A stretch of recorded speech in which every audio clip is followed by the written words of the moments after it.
Бізде бүгін жақсы жаңалық.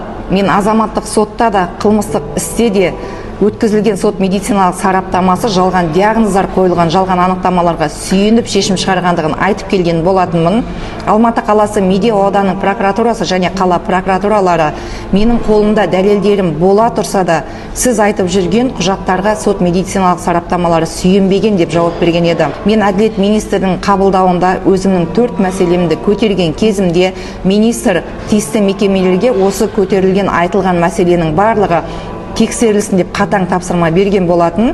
1 ай тексеріліп, менің бірінші осы сот медициналық сараптамасы бойынша бүгін жауап келіп отыр. Жауапта марқұм болған кісіге өткізілген психологиялық, психиатриялық сот сараптамасы сіз көрсеткен анықтамаларға, куәгерлердің айғақтарына және тергеуші жіберген 5 томдық қылмыстық іске сүйеніп шешім шығарған деп көрсеткен. Және бұл жерде тағы да айта кететін жайт, азаматтық сотта шындықты айтып менің жағыма куәгерлік еткен адамдар қылмыстық істе де куәгерлік етіп, екі істе екі түрлі жауап берген. Bir адамның екі түрлі жауап беруі мүмкін емес. Тергеуші Бағлан Баймурзин өз ісінде қылмыскерлердің қылмысын жасыру үшін жұмыс жасады деп ойлаймын.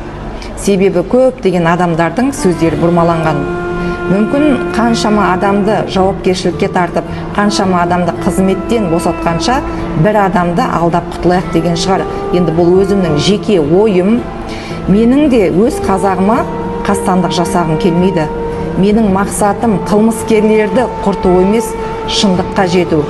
Сондықтан бауырлар, біз өзіміз құртуды доғарайық. Себебі алмақтың да салмағы бар деген атам қазақ.